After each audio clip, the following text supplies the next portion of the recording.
ദിനവൃത്താന്തം 11 അധ്യായം.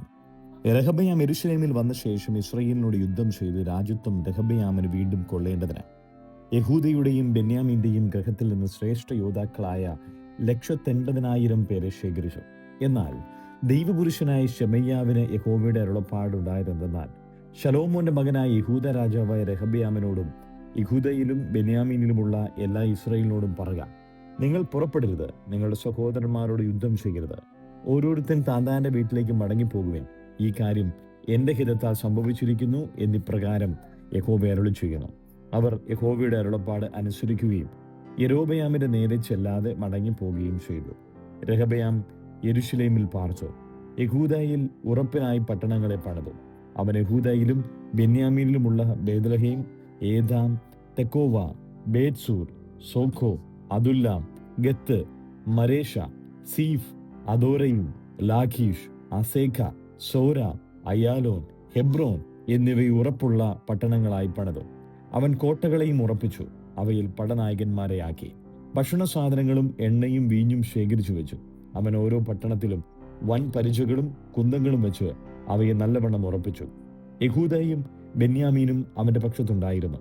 എല്ലാ ഇസ്രായേലിലും ഉള്ള പുരോഹിതന്മാരും ലേവ്യരും സകല ദിക്കുകളിൽ നിന്നും അവന്റെ അടുക്കൽ വന്നു ചേർന്നു. രെഹബെയാമും പുത്രന്മാരും ലേവ്യരെ യഹോവയുടെ പൗരോഹിത്യത്തിൽ നിന്ന് നീക്കിക്കളഞ്ഞു. താൻ ഉണ്ടാക്കിയ പൂജാഗിരികൾക്കും മേഷവിഗ്രഹങ്ങൾക്കും കാളക്കുട്ടികൾക്കും വേറെ പുരോഹിതന്മാരെ നിയമിച്ചതുകൊണ്ട് തങ്ങളുടെ പുൽപ്പുറങ്ങളും അവകാശങ്ങളും വിട്ടൊഴിഞ്ഞ് യഹൂദയിലേക്കും യെരൂശലേമിലേക്കും വന്നു. അവരുടെ പിന്നാലെ ഇസ്രായേലിലെ സകല ഗോത്രങ്ങളിൽ നിന്നും ഇസ്രായേലിന്റെ ദൈവമായ യഹോവയെ അന്വേഷിക്കേണ്ടതിന് മനസ്സുവെച്ചവരും തങ്ങളുടെ പിതാക്കന്മാരുടെ ദൈവമായ യഹോവയ്ക്ക് യാഗം കഴിപ്പാൻ യെരൂശലേമിൽ വന്നു. ഇങ്ങനെ അവർ 3 സംവത്സരം ദാവീദിന്റെയും ശലോമോന്റെയും വഴിയിൽ നടന്നു. 3 സംവത്സരത്തോളം യഹൂദ രാജ്യത്തിന് ഉറപ്പുവരുത്തുകയും ശലോമോന്റെ മകനായ രെഹബെയാമിനെ ബലപ്പെടുത്തുകയും ചെയ്തു. രെഹബെയാം ദാവീദിന്റെ മകനായി യെരീമോത്തിന്റെ മകളായ മഹലാത്തിനെയും ഇഷായിയുടെ മകനായ എലിയാബിന്റെ മകളായ അബീഹലിനെയും വിവാഹം കഴിച്ചു. അവൾ അവന് യെയൂഷ്, ശെമര്യാവ്, സാഹം എന്നീ പുത്രന്മാരെ പ്രസവിച്ചു. അവളുടെ ശേഷം അവൻ അബ്ശാലോമിന്റെ മകളായ മയഖയെ വിവാഹം കഴിച്ചു. അവൾ അവന് അബിയാത്ത്, അദ്ധായി, സീസ, ഷെലോമീത്ത് എന്നിവരെ പ്രസവിച്ചു. രെഹബെയാം തന്റെ സകല ഭാര്യമാരിലും വെപ്പാട്ടുകളിലും വെച്ച് അബ്ശാലോമിന്റെ മകളായ മയഖയെ അധികം സ്നേഹിച്ചു. അവൻ 18 ഭാര്യമാരെയും 60 വെപ്പാട്ടുകളെയും പരിഗ്രഹിച്ചിരുന്നു. 28 പുത്രന്മാരെയും 60 പുത്രന്മാരെയും ജനിപ്പിച്ചു. രെഹബെയാം മയഖയുടെ മകനായ അബിയാവെ രാജാവാക്കുവാൻ ഭാവിച്ചതുകൊണ്ട് അവനെ അവന്റെ സഹോദരന്മാരിൽ തലവനും പ്രധാനിയുമായി നിയമിച്ചു. അവൻ ബുദ്ധിയോടെ പ്രവർത്തിച്ചു. യഹൂദയുടെയും ബെന്യാമീന്റെയും ദേശങ്ങളിലൊക്കെയും ഉറപ്പുള്ള പട്ടണങ്ങളിലേക്കെല്ലാം തന്റെ പുത്രന്മാരെയൊക്കെയും പിരിച്ചയച്ചു. അവർക്ക് ധാരാളം ഭക്ഷണ സാധനങ്ങൾ കൊടുക്കുകയും അവർക്ക് വേണ്ടി അനവധി 2 ദിനവൃത്താന്തം 12 അധ്യായം. എന്നാൽ രെഹബെയാമിന്റെ രാജ്യത്വം ഉറച്ച് അവൻ ബലം പ്രാപിച്ച ശേഷം അവനും അവനോടുകൂടി എല്ലാ ഇസ്രായേലും യഹോവയുടെ ന്യായപ്രമാണം ഉപേക്ഷിച്ചു. അവർ യഹോവയോട് ദ്രോഹം ചെയ്യുകൊണ്ട് രെഹബെയാം രാജാവിന്റെ 5-ാം ആണ്ടിൽ മിസ്രയീം രാജാവായ ശീശക്ക് 1200 രഥങ്ങളോടും 60,000 കുതിരച്ചേവകരോടും കൂടെ യെരൂശലേമിന്റെ നേരെ വന്നു. അവനോട് കൂടെ മിസ്രയീമിൽ നിന്ന് വന്നിരുന്ന ലൂബ്യർ, സൂക്യർ, കൂശ്യർ എന്നിങ്ങനെയുള്ള പടജനം അസംഖ്യമായിരുന്നു. അവൻ യഹൂദയോട് ചേർന്ന് ഉറപ്പുള്ള പട്ടണങ്ങളെ പിടിച്ചു, യെരൂശലേം വരെയും വന്നു. അപ്പോൾ ശെമയ്യാ പ്രവാചകൻ രെഹബെയാമിന്റെയും ശീശക് നിമിത്തം യെരൂശലേമിൽ കൂടിയിരുന്ന യഹൂദ പ്രഭുക്കന്മാരുടെയും അടുക്കൽ വന്ന് അവരോട്, യഹോവ ഇപ്രകാരം അരുളി ചെയ്യുന്നു, നിങ്ങൾ എന്നെ ഉപേക്ഷിച്ചതുകൊണ്ട് ഞാനും നിങ്ങളെ ശീശക്കിന്റെ കയ്യിൽ ഏൽപ്പിച്ചിരിക്കുന്നുവെന്ന് പറഞ്ഞു. അതിന് ഇസ്രായേൽ പ്രഭുക്കന്മാരും രാജാവും തങ്ങളെ തന്നെ താഴ്ത്തി, യഹോവ നീതിമാനാകുന്നു എന്ന് പറഞ്ഞു. അവർ തങ്ങളെ തന്നെ താഴ്ത്തി എന്ന് യഹോവ കണ്ടപ്പോൾ യഹോവയുടെ അരുളപ്പാട് ശെമയ്യാവിനുണ്ടായതെന്തെന്നാൽ, അവർ തങ്ങളെ തന്നെ താഴ്ത്തിയിരിക്കുകയാൽ ഞാൻ അവരെ നശിപ്പിക്കാതെ അവർക്കൊരുവിധം രക്ഷ നൽകും. എന്റെ കോപം ശീശക്ക് മുഖാന്തരം യെരൂശലേമിൽ ചൊരിയുകയുമില്ല. എങ്കിലും അവർ എന്റെ സേവയും അന്യദേശങ്ങളിലെ രാജത്വത്തിന്റെ സേവയും തിരിച്ചറിയേണ്ടതിന് അവർ അവന് അധീനന്മാരായിത്തീരും. ഇങ്ങനെ മിസ്രയീം രാജാവായ ശീശക്ക് യെരൂശലേമിന്റെ നേരെ വന്നു. യഹോവയുടെ ആലയത്തിന്റെ ഭണ്ഡാരവും രാജധാനിയിലെ ഭണ്ഡാരവും അപഹരിച്ച് ആ സകലം എടുത്തുകൊണ്ടുപോയി. ശലോമോൻ ഉണ്ടാക്കിയ പൊൻപരിചകളും അവൻ എടുത്തുകൊണ്ടുപോയി. അവയ്ക്ക് പകരം രെഹബെയാം രാജാവ് താമ്രം കൊണ്ട് പരിചകൾ ഉണ്ടാക്കി രാജധാനിയുടെ വാതിൽ കാക്കുന്ന അകമ്പടി നായകന്മാരുടെ കയ്യിൽ ഏൽപ്പിച്ചു. രാജാവ് യഹോവയുടെ ആലയത്തിലേക്ക് ചെല്ലുമ്പോൾ അകമ്പടികൾ അവയെ കൊണ്ടുവന്ന് പിടിക്കുകയും പിന്നെ അകമ്പടികളുടെ അറയിൽ കൊണ്ടുപോയി വെക്കുകയും ചെയ്യും. അവൻ തന്നെത്താൻ താഴ്ത്തിയപ്പോൾ യഹോവയുടെ കോപം അവനെ മുഴുവനായി നശിപ്പിക്കാതെ വിട്ടുമാറി. യഹൂദായിൽ ഏതാനും നന്മയുണ്ടായിരുന്നു. ഇങ്ങനെ രെഹബെയാം രാജാവ് യെരൂശലേമിൽ തന്നെത്താൻ ബലപ്പെടുത്തി വാണു. വാഴ്ച തുടങ്ങിയപ്പോൾ രെഹബെയാമിന് 41 വയസ്സായിരുന്നു. യഹോവ തന്റെ നാമം സ്ഥാപിക്കേണ്ടതിന് ഇസ്രായേലിന്റെ സകല ഗോത്രങ്ങളിൽ നിന്നും തെരഞ്ഞെടുത്ത നഗരമായ യെരൂശലേമിൽ അവൻ 17 സംവത്സരം വാണു. അവന്റെ അമ്മയ്ക്ക് നയമ എന്നു പേർ. അവൾ അമ്മോന്യ സ്ത്രീ ആയിരുന്നു. യഹോവയെ അന്വേഷിക്കേണ്ടതിന് മനസ്സു വയ്ക്കാഞ്ഞതിനാൽ അവൻ ദോഷം ചെയ്തു. രെഹബെയാമിന്റെ വൃത്താന്തങ്ങൾ ആദ്യ അവസാനം ശെമയ്യ പ്രവാചകന്റെയും ഇദ്ദോ ദർശകന്റെയും വൃത്താന്തങ്ങളിൽ വംശാവലിയായി എഴുതിയിരിക്കുന്നുവല്ലോ. രെഹബെയാമിനും യൊരോബെയാമിനും തമ്മിൽ എല്ലാ കാലവും യുദ്ധമുണ്ടായിരുന്നു. രെഹബെയാം തന്റെ പിതാക്കന്മാരെ പോലെ നിദ്ര പ്രാപിച്ചു. ദാവീദിന്റെ നഗരത്തിൽ അവനെ അടക്കം ചെയ്തു. അവന്റെ മകനായ അബിയാവ് അവന് പകരം രാജാവായി. 2 ദിനവൃത്താന്തം 13-ാം അധ്യായം. യൊരോബെയാം രാജാവിന്റെ 18-ാം ആണ്ടിൽ അബിയാവ് യഹൂദയിൽ രാജാവായി. അവൻ 3 സംവത്സരം യെരൂശലേമിൽ വാണു. അവന്റെ അമ്മയ്ക്ക് മിഖായ എന്നു പേർ. അവൾ ഗിബെയക്കാരനായ ഊരിയലിന്റെ മകൾ. അബിയാവിനും യൊരോബെയാമിനും തമ്മിൽ യുദ്ധമുണ്ടായി. അബിയാവ് 4 ലക്ഷം ശ്രേഷ്ഠ യുദ്ധവീരന്മാരുള്ളൊരു സൈന്യത്തെ അണിനിരത്തി. യൊരോബെയാം അവന്റെ നേരെ 8 ലക്ഷം ശ്രേഷ്ഠ യുദ്ധവീരന്മാരെ അണിനിരത്തി.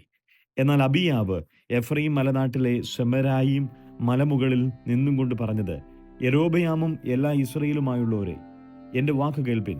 ഇസ്രായേലിന്റെ ദൈവമായ യഹോവ ഇസ്രായേലിന്റെ രാജ്യത്വം ഒരു ലവണ നിയമത്താൽ ദാവീദിന് അവന്റെ പുത്രന്മാർക്കും തന്നെ സദാകാലത്തേക്ക് നൽകിയിരിക്കുന്നു എന്ന് നിങ്ങൾ അറിയേണ്ടതല്ലയോ?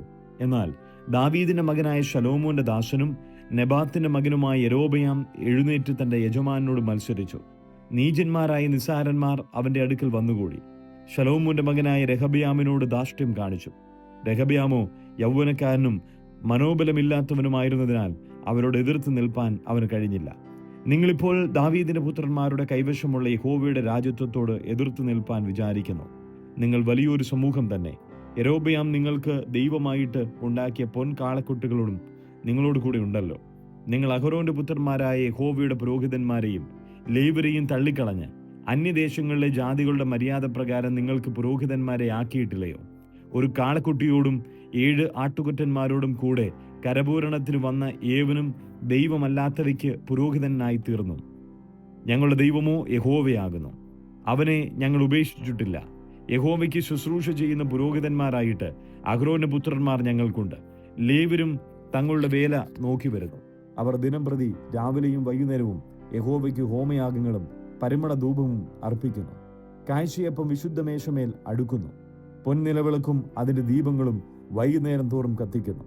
ഇങ്ങനെ ഞങ്ങൾ ഞങ്ങളുടെ ദൈവമായ യഹോവയുടെ ആജ്ഞ പ്രമാണിക്കുന്നു. നിങ്ങളോ അവനെ ഉപേക്ഷിച്ചിരിക്കുന്നു.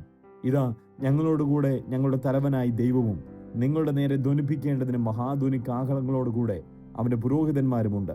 ഇസ്രായേലരെ, നിങ്ങളുടെ പിതാക്കന്മാരുടെ ദൈവമായ യഹോവയോട് നിങ്ങൾ യുദ്ധം ചെയ്യരുത്. നിങ്ങൾ കൃതാർത്ഥനായിരിക്കുകയില്ല. എന്നാൽ യൊരോബെയാം അവരുടെ പുറകിൽ വളഞ്ഞു ചെല്ലുവാൻ പതിയിരിപ്പുകാരെ അയച്ചു. അങ്ങനെ അവർ യഹൂദ്യരുടെ മുമ്പിലും പതിയിരിപ്പുകാർ പിറകിലും ആയി. യഹൂദ്യർ തിരിഞ്ഞു നോക്കിയപ്പോൾ പട മുമ്പിലും പുറകിലും കണ്ടു. യഹോവയോട് നിലവിളിച്ചു. പുരോഹിതന്മാർ കാഹളമൂടി. യഹൂദ പുരുഷന്മാർ ആർത്തുവിളിച്ചു. യഹൂദ പുരുഷന്മാർ ആർത്തുവിളിച്ചപ്പോൾ ദൈവം യൊരോബെയാമിനെയും എല്ലാ ഇസ്രായേലിനെയും അബിയാവിനോടും യഹൂദ്യരോടും തോൽക്കുമാറാക്കി. ഇസ്രായേല്യർ യഹൂദ്യരുടെ മുമ്പിൽ നിന്ന് ഓടി. ദൈവം അവരെ അവരുടെ കയ്യിൽ ഏൽപ്പിച്ചു. അബിയാവും അവരുടെ ജനവും അവരെ കഠിനമായി തോൽപ്പിച്ചു. ഇസ്രായേലിൽ 5 ലക്ഷം ശ്രേഷ്ഠ യോദ്ധാക്കൾ ഹതന്മാരായി വീണു. ഇങ്ങനെ ഇസ്രായേല്യർക്ക് ആ കാലത്ത് താഴ്ച വന്നു. യഹൂദ്യരോ തങ്ങളുടെ പിതാക്കന്മാരുടെ ദൈവമായ യഹോവയിൽ ആശ്രയിച്ചതുകൊണ്ട് ജയം പ്രാപിച്ചു. അബിയാവ് യൊരോബെയാമിനെ പിന്തുടർന്നു ചെന്ന് അവന്റെ പട്ടണങ്ങളെ പിടിച്ചു. ബെഥേലും അതിനോട് ചേർന്ന ഗ്രാമങ്ങളും യശാനയും അതിനോട് ചേർന്ന ഗ്രാമങ്ങളും എഫ്രോനും അതിനോട് ചേർന്ന ഗ്രാമങ്ങളും തന്നെ. യൊരോബെയാം അബിയാവിന്റെ കാലത്ത് ബലം പ്രാപിച്ചില്ല. യഹോവ അവനെ ബാധിച്ചു. അവൻ മരിച്ചുപോയി. എന്നാൽ അബിയാവ് ബലവാനായി തീർന്നു. അവൻ 14 ഭാര്യമാരെ വിവാഹം കഴിച്ച് 22 പുത്രന്മാരെയും 16 പുത്രിമാരെയും ജനിപ്പിച്ചു. അബിയാവിന്റെ മറ്റുള്ള വൃത്താന്തങ്ങളും അവന്റെ നടപ്പും വാക്കുകളും ഇദ്ദോ പ്രവാചകന്റെ ചരിത്ര പുസ്തകത്തിൽ എഴുതിയിരിക്കുന്നു. 2 ദിനവൃത്താന്തം 14-ാം അധ്യായം. അബിയാവ് തന്റെ പിതാക്കന്മാരെ പോലെ നിദ്ര പ്രാപിച്ചു. ദാവീദിന്റെ നഗരത്തിൽ അവനെ അടക്കം ചെയ്തു. അവന്റെ മകനായ ആസ അവന് പകരം രാജാവായി.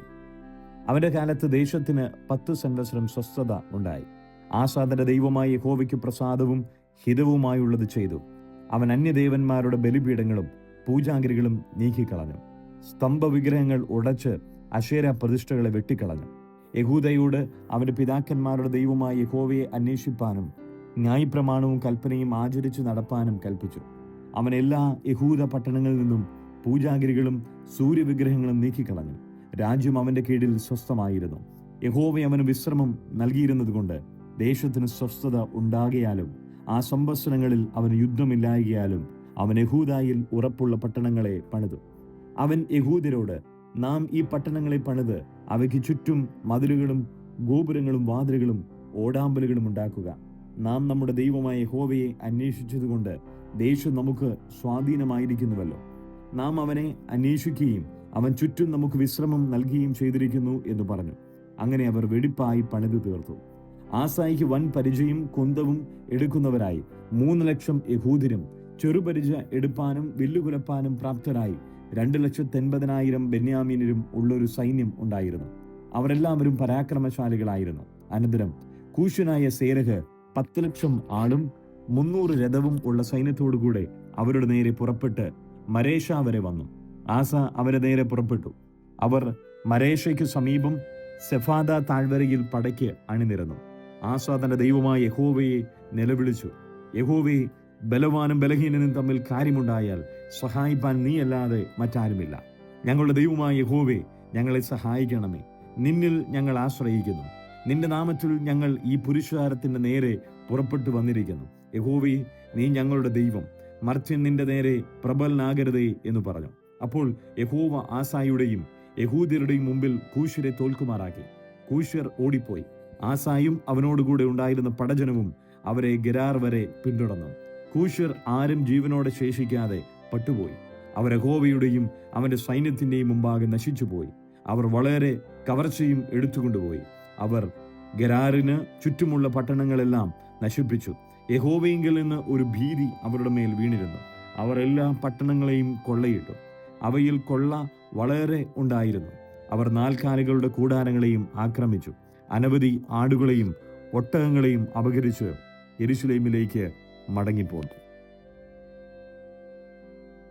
വൃത്താന്തം 15-ാം അധ്യായം. അനന്തരം ഓദേദിന്റെ മകനായ അസര്യാവിന്റെ മേൽ ദൈവത്തിന്റെ ആത്മാവ് വന്നു. അവൻ ആസയെ എതിരേറ്റ് അവനോട് പറഞ്ഞതെന്തെന്നാൽ, ആസായും എല്ലാ യഹൂദരും ബെന്യാമീനരും ആയുള്ളവരെ, എന്റെ വാക്കു കേൾപ്പിൻ. നിങ്ങൾ യഹോവയോടുകൂടെ ഇരിക്കുന്നിടത്തോളം അവൻ നിങ്ങളോടുകൂടെ ഇരിക്കും. അവനെ അന്വേഷിക്കുന്നുവെങ്കിൽ നിങ്ങൾ അവനെ കണ്ടെത്തും. ഉപേക്ഷിക്കുന്നുവെങ്കിലോ അവൻ നിങ്ങളെയും ഉപേക്ഷിക്കും. ഇസ്രയേൽ ഇപ്പോൾ ബഹുകാലമായി സത്യദൈവവും ഉപദേശിക്കുന്ന പുരോഹിതനും ന്യായപ്രമാണവും ഇല്ലാതിരിക്കുന്നു. എന്നാൽ അവർ തങ്ങളുടെ ഞെരുക്കത്തിൽ ഇസ്രയേലിന്റെ ദൈവമായ യഹോവയെങ്കിലേക്ക് തിരിഞ്ഞ് അവനെ അന്വേഷിച്ചപ്പോൾ അവർ അവനെ കണ്ടെത്തി. ആ കാലത്ത് പോക്ക് വരവിന് സമാധാനമില്ലാതവണ്ണം ദേശനിവാസികൾക്കൊക്കെയും മഹാകലാപങ്ങൾ ഭവിച്ചു. ദൈവം അവരെ സകലവിധ കഷ്ടങ്ങളാലും പീഡിപ്പിച്ചതുകൊണ്ട് ജാതി ജാതിയെയും പട്ടണം പട്ടണത്തെയും തകർച്ചു കളഞ്ഞു. എന്നാൽ നിങ്ങൾ ധൈര്യമായിരിപ്പിൻ, നിങ്ങളുടെ കൈകൾ തളർന്നു പോകരുത്. നിങ്ങളുടെ പ്രവൃത്തിക്ക് പ്രതിഫലം ഉണ്ടാകും. ആസ ഈ വാക്കുകളെ ഓരേത് പ്രവാചകന്റെ പ്രവചനവും കേട്ടപ്പോൾ അവൻ ധൈര്യപ്പെട്ടു. യഹൂദയുടെയും ബെന്യാമീന്റെയും ദേശത്തു നിന്നൊക്കെയും എഫ്രയീം മലനാട്ടിൽ അവൻ പിടിച്ചിരുന്ന പട്ടണങ്ങളിൽ നിന്നും മ്ലേച്ഛ വിഗ്രഹങ്ങളെ നീക്കിക്കളയുകയും യഹോവയുടെ മണ്ഡപത്തിന് മുമ്പിലുള്ള യഹോവയുടെ യാഗപീഠം പുതുക്കുകയും ചെയ്തു. പിന്നെ അവൻ എല്ലാ യഹൂദരെയും ബെന്യാമീനരെയും എഫ്രയീമിൽ നിന്ന് മനശ്ശയിൽ നിന്നും ശിമയോനിൽ നിന്നും അവരുടെ അടുക്കൽ വന്നു പാർക്കുന്നവരെയും കൂട്ടിവരുത്തി. അവന്റെ ദൈവമായ യഹോവ അവനോട് കൂടി ഉണ്ട് എന്ന് കണ്ടിട്ട് ഇസ്രയേലിൽ നിന്ന് അനേകർ വന്ന് അവനോട് ചേർന്നു. ഇങ്ങനെ അവർ ആസയുടെ വാഴ്ചയുടെ 17-ാം ആണ്ടിൽ 3-ാം മാസത്തിൽ യെരൂശലേമിൽ വന്നുകൂടി. തങ്ങൾ കൊണ്ടുവന്ന കൊള്ളയിൽ നിന്ന് അവർ 700 കാളകളെയും 7,000 ആടിനെയും അന്ന് യഹോവയ്ക്ക് യാഗം കഴിച്ചു. പിന്നെ അവർ തങ്ങളുടെ പിതാക്കന്മാരുടെ ദൈവമായ യഹോവയെ പൂർണ്ണ ഹൃദയത്തോടും പൂർണ്ണ മനസ്സോടും കൂടെ അന്വേഷിച്ചു കൊള്ളാമെന്നും ചെറിയവനോ വലിയവനോ പുരുഷനോ സ്ത്രീയോ ആരായാലും ഇസ്രയേലിന്റെ ദൈവമായ യഹോവയെ അന്വേഷിക്കാത്തവർ മരണശിക്ഷ അനുഭവിക്കണമെന്നും ഒരു നിയമം ചെയ്തു. അവർ മഹാഘോഷത്തോടും ആർപ്പോടും കാഹളങ്ങളോടും കുഴലുകളോടും കൂടെ യഹോവയോട് സത്യം ചെയ്തു. എല്ലാ യഹൂദരും സത്യനിമിത്തം സന്തോഷിച്ചു. അവർ പൂർണ്ണ ഹൃദയത്തോടെ സത്യം ചെയ്ത് പൂർണ്ണ താല്പര്യത്തോടു കൂടെ അവനെ അന്വേഷിച്ചതുകൊണ്ട് അവർ അവനെ കണ്ടെത്തുകയും യഹോവയെ അവർക്ക് ചുറ്റും വിശ്രാമം നൽകുകയും ചെയ്തു. ആസാ രാജാവ് തൻ്റെ അമ്മയായ മൈഖയും അവൾ അശേരയ്ക്ക് ഒരു മ്ലേച്ഛ വിഗ്രഹം ഉണ്ടാക്കിയതുകൊണ്ട് രാജ്ഞിസ്ഥാനത്തു നിന്ന് നീക്കിക്കളഞ്ഞു. അവളുടെ മ്ലേച്ഛ വിഗ്രഹം ആസ വെട്ടിത്തകർത്ത് കിദ്രോൻ തോട്ടിൽ വെച്ച് ചുട്ടുകളഞ്ഞു. എന്നാൽ പൂജാഗിരികൾക്ക് ഇസ്രയേലിൽ നീക്കം വന്നില്ല. എങ്കിലും ആസയുടെ ഹൃദയം അവന്റെ ജീവകാലമൊക്കെയും ഏകാഗ്രമായിരുന്നു. വെള്ളി, പൊന്ന്, ഉപകരണങ്ങൾ എന്നിങ്ങനെ തൻ്റെ അപ്പൻ നിവേദിച്ചതും താൻ തന്നെ നിവേദിച്ചതുമായ വസ്തുക്കളെ അവൻ ദൈവാലയത്തിലേക്ക് കൊണ്ടുവന്നു. ആസയുടെ വാഴ്ചയുടെ 35-ാം സംവത്സരം വരെ പിന്നെ യുദ്ധം ഉണ്ടായില്ല.